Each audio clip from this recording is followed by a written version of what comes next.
감사합니다. 어느덧 한 주의 끝을 준비하는 금요일 아침, 또 한 번 우리가 주님 앞에 나와 예배할 수 있는 은혜의 시간을 주셔서 감사합니다. 하나님, 오늘은 다가오는 주일의 예배를 위해서 기도합니다.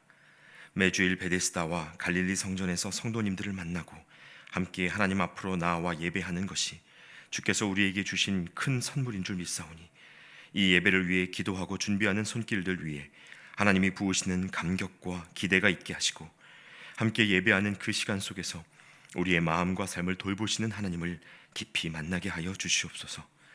특히 각 시간을 위해 준비하고 봉사하는 성도님들이 정말 많이 계시는데, 베데스다 성전의 문을 열고 자리를 정돈하며 성도님들을 맞이하실 때마다 하나님의 임재를 가장 먼저 누리는 복을 더하여 주시옵소서. 또 갈릴리 성전에서 예배를 안내하고 주차를 돕고 새 가족분들을 맞아 환영해 주시는 한 분 한 분 위에 하나님의 지혜와 성품을 허락하셔서 교회로 나아오는 모든 성도님들이 하나님의 품을 경험할 수 있도록 도와주시옵소서. 또한 각 예배에서 찬양으로, 미디어로, 자리 세팅으로 교회를 섬기시는 그 손길들 위에 하나님의 능력이 부어지게 하시고, 예배의 자리로 찾아와 우리의 이름을 부르시고 만나주시는 하나님을 매 순간 새롭게 경험하게 하여 주시옵소서. 이 외에도 각 재직 부서를 섬기며 교회의 교회됨을 이루어 가시는 성도님들의 그 마음 중심을 주께서 헤아려 주시고 위로하여 주셔서 우리 각 사람과 공동체 위에 하나님이 목적하신 믿음의 분량을 기쁨과 감사로 배우는 우리 모두가 되게 하여 주시옵소서. 그리고 무엇보다 매주일 예배를 통해 하나님을 알아가는 우리 교회학교 아이들과 청년들을 기억해 주시고, 선생님들과 부장님, 교육자들을 통해 각 부서마다 하나님과의 만남이 열리는 은혜가 있게 하여 주시옵소서. 우리 아이들이 말씀을 듣고 하나님을 부를 때마다 세상에서 이기는 방법의 공교함보다 하나님을 의지하며 사랑하는 그 간절함을 먼저 배우게 하시고, 하나님의 꿈을 품고 복음의 생명력을 발휘하는 그리스도의 제자로 자라는 시간 되게 하여 주시옵소서. 그리하여 우리의 예배가 믿는 자들만의 놀이터가 아니라 주의 복음이 필요한 모든 사람을 위하여 열리는 하늘의 잔치가 되게 하여 주시옵소서. 이제 하나님, 오늘도 스가랴를 통해 들려주시는 하나님의 음성을 기대하며 받습니다. 오래전 선지자를 통해 주신 이 비유와 상징들의 말씀들이 조금은 어렵고 낯설게 느껴지지만, 그럼에도 불구하고 그 안에 담긴 하나님의 마음을 우리가 놓치지 않게 하시고, 들은 말씀이 우리가 사는 삶의 순간순간마다 살아 움직이는 하나님의 능력이 되게 하여 주시옵소서. 함께 하시는 주님을 의지하고 기대하오며 예수님의 이름으로 기도하옵나이다. 아멘. 이제 오늘 우리에게 주시는 하나님의 말씀 함께 보겠습니다. 하나님 말씀은 스가랴 3장 1절부터 10절까지입니다. 스가랴 3장 1절부터 10절까지 말씀을 저와 여러분이 한 절씩 교독하시고 마지막 구절은 함께 읽겠습니다. 대제사장 여호수아는 여호와의 천사 앞에 섰고 사탄은 그의 오른쪽에 서서 그를 대적하는 것을 여호와께서 내게 보이시니라. 여호와께서 사탄에게 이르시되, 사탄아, 여호와께서 너를 책망하노라. 예루살렘을 택한 여호와께서 너를 책망하노라. 이는 불에서 꺼낸 그슬린 나무가 아니냐 하실 때에 여호수아가 더러운 옷을 입고 천사 앞에 서 있는지라. 여호와께서 자기 앞에 선 자들에게 명령하사 그 더러운 옷을 벗기라 하시고, 또 여호수아에게 이르시되, 내가 네 죄악을 제거하여 버렸으니 내게 아름다운 옷을 입히리라 하시기로, 내가 말하되 정결한 관을 그의 머리에 씌우소서 하매 곧 정결한 관을 그 머리에 씌우며 옷을 입히고 여호와의 천사는 곁에 섰더라. 여호와의 천사가 여호수아에게 증언하여 이르되, 만군의 여호와의 말씀에 네가 만일 내 도를 행하며 내 규례를 지키면 네가 내 집을 다스릴 것이요 내 뜰을 지킬 것이며 내가 또 너로 여기 섰는 자들 가운데에 왕래하게 하리라. 대제사장 여호수아야, 너와 네 앞에 앉은 내 동료들은 내 말을 들을 것이니라. 이들은 예표의 사람들이라. 내가 내 종 싹을 나게 하리라. 만군의 여호와가 말하노라. 내가 너 여호수아 앞에 세운 돌을 보라. 한 돌에 7 눈이 있느니라. 내가 거기에 새길 것을 새기며 이 땅의 죄악을 하루에 제거하리라. 만군의 여호와가 말하노라. 그날에 너희가 각각 포도나무와 무화과 나무 아래로 서로 초대하리라 하셨느니라. 아멘. 할렐루야. 여러분 잘 오셨습니다. 벌써 금요일인데요. 오늘도 같이 말씀 듣고 기도하는 이 시간을 통해서 하나님을 만나시고 매 순간 주님과 동행하는 은혜의 하루가 되시기를 소망합니다. 여러분 이번 한 주간 스가랴서를 묵상하면서 예루살렘으로 돌아온 유다 백성들의 모습과 하나님이 그들에게 허락하신 예루살렘 도성의 회복에 대한 말씀을 함께 읽어오셨습니다.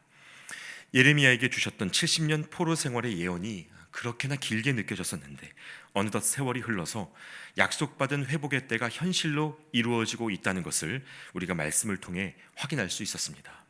참 놀라운 일이고 감사한 일이죠. 그런데 여러분, 이들이 어떻게 오늘의 회복에 이르게 됐을까요? 그 비결이 무엇입니까?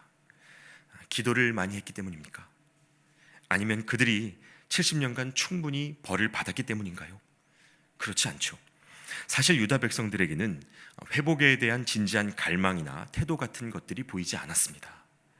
70년의 세월이 흘렀고 귀환자 명단에 이름을 올린 사람들 대부분이 바벨론에서 나고 자란 이민 2세 또는 3세들이었기 때문에 예루살렘이 부모의 땅이고 조상의 땅일지는 몰라도 정작 예루살렘으로 돌아온 유다 백성들과는 직접적인 상관이 없는 땅이었습니다. 그러니 회복에 대한 열망이 없는 것이 당연하죠. 바벨론에 잘 정착해서 그 나라의 방식대로 성공 코스를 밟고 있던 젊은이들에게는 오히려 예루살렘으로의 복귀가 또 다른 차원에서의 망명이고 포로 생활이라고 느껴졌을지 모릅니다. 그러니까 여러분, 보통의 상식대로라면 이런 사람들을 데리고 예루살렘의 회복을 꿈꾼다, 이건 굉장한 모험이죠. 하나님의 비전, 역사적 사명, 이런 것들에 별 관심이 없는 사람들을 이끌고 하나님의 일을 한다는 건 투자 가치가 상당히 낮습니다.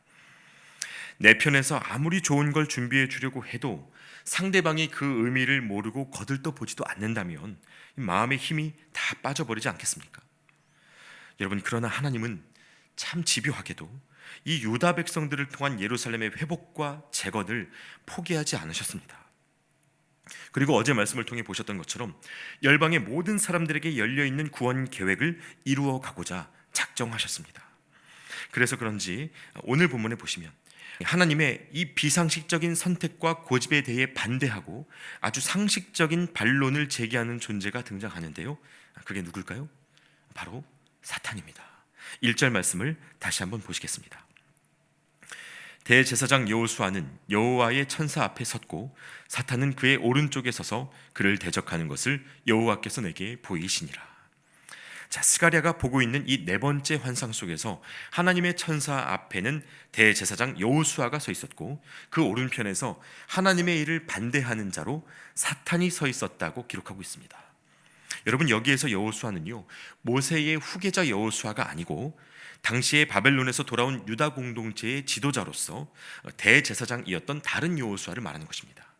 하나님은 이 여호수아를 통해 포로 귀환을 이끄셨을 뿐만 아니라 앞으로 예루살렘의 회복을 위한 모든 일들을 함께 해나가고자 하셨습니다. 그런데 사탄이 이것을 반대하고 있는 거죠. 그 이유가 무엇인지 3절 말씀을 보시면요, 여호수아가 더러운 옷을 입고 천사 앞에 서 있는지라. 더러운 옷을 입고 있다고 복장 지적을 합니다. 여러분, 이때 사탄이 무슨 말을 했는지는 정확하게 알 수 없지만 이 말씀을 볼 때 사탄은 여호수아가 대제사장의 직분을 맡을 만한 어떤 자격도 갖추지 못했다고 항변했을 것이 분명합니다. 실제로 출애굽기 말씀을 보시면 제사장이 어떤 복장을 갖추어야 하는지 상세하게 설명이 되어 있는데요, 출애굽기 28장 4절에 이런 말씀이 있습니다. 그들이 지을 옷은 이러하니 곧 흉패와 에봇과 겉옷과 반포 속옷과 관과 띠라. 그들이 네 형 아론과 그 아들들을 위하여 거룩한 옷을 지어 아론이 내게 제사장 직분을 행하게 하라.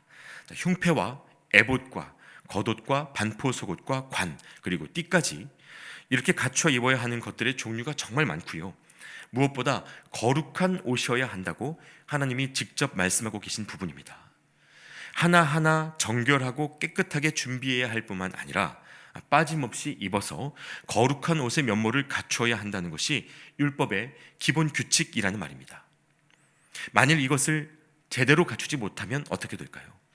출애굽기 28장 43절 말씀에 아론과 그의 아들들이 회막에 들어갈 때에나 제단에 가까이하여 거룩한 곳에서 섬길 때에 그것들을 입어야 죄를 짊어진 채 죽지 아니하리니 그와 그의 후손이 영원히 지킬 규례니라.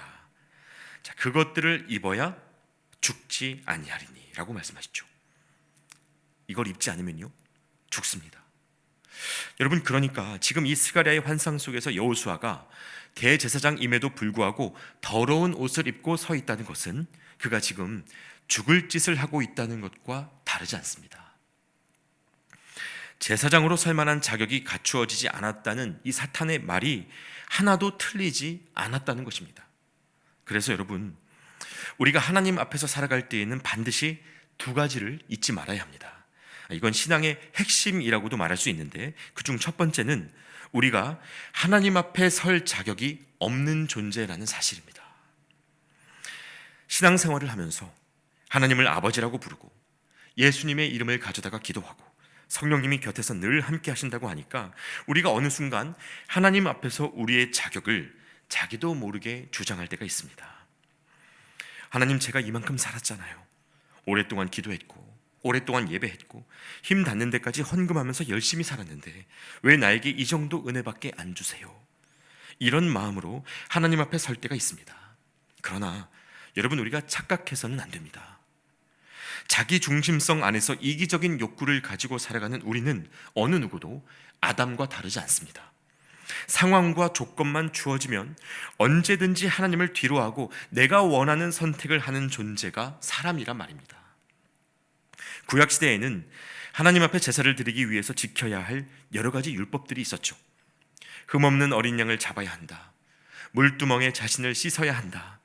등잔 때에 등이 꺼지지 않게 하고 성소에는 정결한 모습으로 들어가야 한다. 이런 여러 가지 규례들이 있었습니다. 그러나 이것들을 다 지킨다고 해서 우리에게 없던 자격이 갖추어지는 것은 아닙니다. 여러분, 우리가 하나님 앞에 설 수 있는 유일한 자격은 우리에게서 준비되는 것이 아니고 하나님이 베풀어 주시는 용납의 은혜가 유일한 자격인 것입니다. 그래서 구약에서는 이것을 인정하는 행위로서 제물을 죽이죠. 하나님 앞에서 우리가 죽을 존재일 수밖에 없다는 것을 고백하는 것입니다. 우리의 자격 없음을 인정하는 거예요. 자, 그러나 여러분, 여기에서 끝나는 것은 아닙니다. 이제 이어서 확인해야 할 더 중요한 것이 있는데, 우리가 하나님 앞에 설 때 잊지 말아야 할 두 번째 것, 여러분, 그것은 우리의 자격 없음에 대한 사탄의 참소가 우리의 운명을 결정하지는 않는다는 것입니다. 우리가 죽을 수밖에 없는 존재이고 자격을 갖추지 못했다는 이 명백한 진단이 우리의 최종 결론은 아니라는 말입니다. 물론 더러운 옷을 입고 하나님 앞에 선 여호수아에게 제사장으로서의 자격이 없다는 사탄의 말은 맞는 말입니다. 그러나 이러한 율법의 정죄가 우리가 하나님 앞에 서는 길을 완전히 막을 수는 없습니다. 왜요?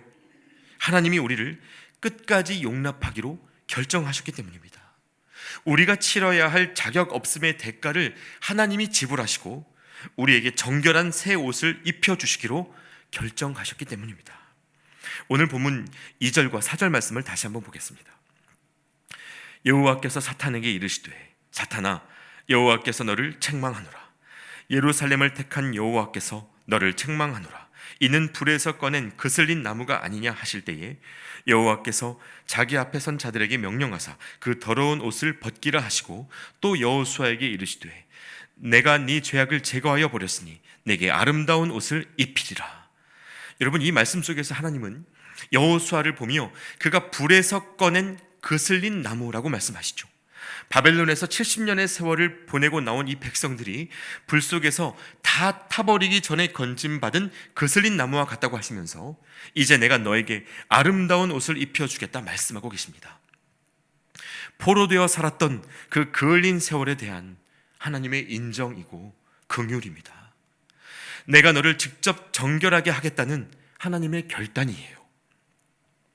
여러분, 여호수아에게 주시는 이 하나님의 말씀은 예루살렘으로 돌아온 유다 백성들을 위한 것이기도 하지만 또 오늘날 하나님을 붙들고 살아가는 저와 여러분 모두를 위한 말씀이기도 합니다. 이 세상을 살아가는 우리 역시 너무나 치열하게 살아가고 있고 더러워진 옷을 그대로 걸친 채 하루하루를 반복하고 있지 않습니까? 너에게 무슨 자격이 있느냐고 묻는 사탄의 참소도 마음 안에서 끊어지지를 않습니다.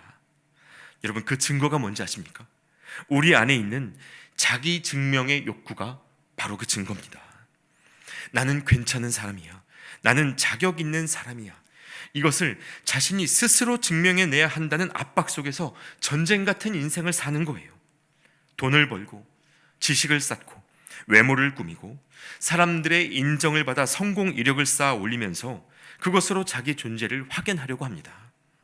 그러나 여러분, 하나님이 우리를 용납해 주시기로 결정한 이상, 은혜의 새 옷을 입혀주겠다고 하나님이 작정하신 이상, 우리는 더 이상 세상의 방식, 이 바벨론의 방식으로 살아갈 필요가 없습니다. 돌아갈 곳이 없는 사람처럼, 우리에게 마치 하나님이 없는 것처럼 불안에 떨지 않으셔도 괜찮습니다. 새 옷 입은 사람들이 살아가는 새로운 삶의 방식은 본문 7절 말씀에 기록되어 있는데, 만군의 여호와의 말씀에 네가 만일 내 도를 행하며 내 규례를 지키면 네가 내 집을 다스릴 것이요 내 뜰을 지킬 것이며 내가 또 너로 여기 섰는 자들 가운데에 왕래하게 하리라 라고 말씀하시죠. 여러분, 이 말씀을 잘 보세요. 은혜 입은 자들은 우선 하나님의 집을 다스리고 뜰을 지키는 자로 살아가게 됩니다. 천사들 사이에 왕래하며 하나님과 연결된 삶을 사는 겁니다. 그런데 그 방식이 무엇인가? 하나님의 도를 행하며 하나님의 규례를 지키는 것입니다. 그럼 여러분, 하나님의 도는 뭡니까? 하나님의 규례를 지킨다는 것이 무슨 뜻입니까? 너 내가 새 옷 줬으니까 이제라도 똑바로 살아, 이런 경고입니까? 아닙니다. 자기 증명 욕구에 묶여있는 채로 이 말씀을 읽으면 이것까지도 율법적 명령으로만 읽힙니다. 그러나 하나님이 우리에게 요구하시는 법도와 규례는 주님이 우리에게 베풀어 주신 은혜 그대로, 우리도 나 자신의 그을린 세월을 인정하고 자신과 서로를 용납하며 사는 것입니다. 여러분, 그것이 하나님의 도입니다.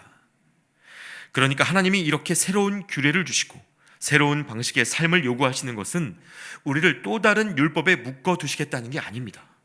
신명기 10장 12절 13절 말씀에 이스라엘아, 네 하나님 여호와께서 내게 요구하시는 것이 무엇이냐?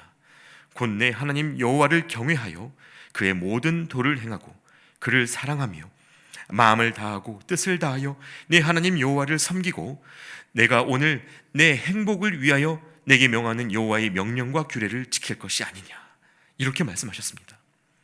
하나님은 우리에게 살 길을 주시고 행복을 주시려는 겁니다. 너무 안타깝게도 이것을 알지 못해서 여전히 은혜를 율법으로 바꾸어가며 종으로 살던 시절을 반복하는 그리스도인들이 얼마나 많은지 모릅니다. 십자가의 은혜를 입고도 아직도 다른 재물을 준비하느라 힘을 뺍니다. 뭐라도 갖다 드려야 복받을 것 같다 느껴지는 뿌리 깊은 착각인데 이건 기독교 신앙이 아니죠. 여러분, 그래서 지난주까지 근 한 달간 이어졌던 이 교회학교 여름 성경학교에서 제가 아이들과 함께 예배할 때 너희 몸을 하나님이 기뻐하시는 거룩한 산 제물로 드리라는 로마서 말씀을 가지고 설교한 적이 있습니다. 그때 번제물을 잡아 드리는 구약의 제사와 십자가를 의지하여 드리는 오늘날의 예배가 어떻게 다른지 나누었는데, 여러분, 구약 시대의 하나님 앞에 서려면 흠없는 것으로 제물을 잘 골라서 각을 뜨고 불태우는 예식을 하지 않았습니까? 제사장은 성막들에 들어서자마자 자신을 물에 씻고 깨끗하게 해야만 이 예식을 집리할 수 있었습니다. 그러니까 어떤 제사장이 어떤 제물을 갖고 오는지가 구약시대 제사에서는 굉장히 중요했습니다. 그러나 신약시대 이후에는 어떻습니까? 예수님이 희생 제물이 되셨기 때문에 다른 제물이 필요하지 않습니다. 주님이 우리의 대제사장이 되어주시기 때문에 우리가 자격을 갖출 이유도 없어졌습니다. 나의 노력으로 만들어내는 성취와 공로, 바리새인들이 그토록 자랑하던 사람의 자격과 지위, 이런 것들을 하나님 앞에 들고 갈 이유가 없다는 것입니다. 그럼 중요한 건 뭘까요? 믿는 겁니다. 주님이 모든 것을 이루셨다는 것을 믿고 십자가에서 부활로 가는 그 길을 따라가는 것입니다. 여러분, 너희 몸을 거룩한 산제물로 드리라는 말씀의 의미가 바로 이것이죠.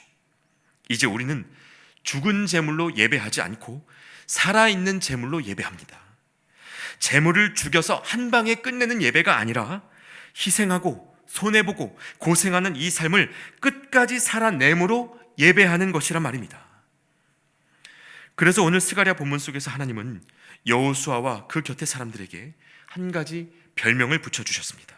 8절 말씀인데요, 마지막으로 같이 한번 읽어보겠습니다. 대제사장 여호수아야, 너와 내 앞에 앉은 내 동료들은 내 말을 들을 것이니라. 이들은 예표의 사람들이라. 내가 내 종 싹을 나게 하리라. 자, 하나님이 이들을 뭐라고 부르고 계십니까? 예표의 사람들이라고 부르십니다. 여러분, 여기에서 예표는 히브리어로 모펫이란 단어인데 기적이나 징조를 나타내는 말입니다. 즉, 예표의 사람들이란 하나님의 능력을 드러내는 기적의 사람들, 다시 말해 증인이란 뜻입니다. 바벨론에서 돌아온 유다 백성들을 통하여, 그리고 오늘의 우리를 통하여 하나님은 예수님이 누구신지를 보여주는 기적의 샘플들을 만들어 가신다는 것입니다. 여러분, 하나님이 우리 안에 시작하신 이 일을 기대하실 수 있길 바랍니다. 그슬린 나무 같았던 우리가 그리스도의 예표로 부름받았다는 사실을 기억하고 사시길 바랍니다. 때로는 버거울 수 있습니다. 세상 방식으로 살 때는 몰랐던 십자가의 무게를 느끼시게 될 테고, 네가 무슨 자격으로 하나님의 일을 하느냐는 사탄의 참소가 정죄감으로, 굴욕으로, 억울함으로 저와 여러분의 마음을 흔들어 댈 것입니다. 그러나 여러분, 기억하십시오. 이 일은 하나님이 시작하셨고 하나님이 시작하셨으니 또한 하나님이 완성하실 것입니다. 우리가 드릴 것은 믿음밖에 없지만 바로 그 믿음이 하나님이 누구신지를 가장 선명하게 드러내는 예표가 될 것입니다. 오늘도 그렇게 부름받은 자리에서 주님의 증인으로 잘 살아내시는 저와 여러분 되시기를 우리 주님의 이름으로 축원합니다. 기도하시겠습니다. 하나님, 불에서 꺼낸 그슬린 나무와 같았던 우리에게 정결한 관을 씌우시고 우리를 두른 더러운 옷 대신 아름다운 생명의 옷을 입혀 주셔서 감사합니다. 자격 없는 우리를 왕같은 제사장으로 삼아 하나님의 아름다운 덕을 선전하는 자로 불러주신 은혜에 감사를 드립니다. 오늘 하루를 살아가는 동안에도 우리가 이 자녀된 권세를 빼앗기지 않게 하시고 자기 증명의 욕구로 우리를 도전하는 사탄의 참소를 분별하며 그저 은혜로 살아가는 우리가 되게 하여 주시옵소서. 우리를 예표의 사람들로 빚어가시는 하나님의 영광의 부르심을 따라 매 순간 주님만 자랑하며 살아가는 우리 모두가 되게 하여 주시옵소서. 예수 그리스도의 이름으로 기도하옵나이다. 아멘. 이제 각자의 기도 제목으로 계속해서 기도하겠습니다.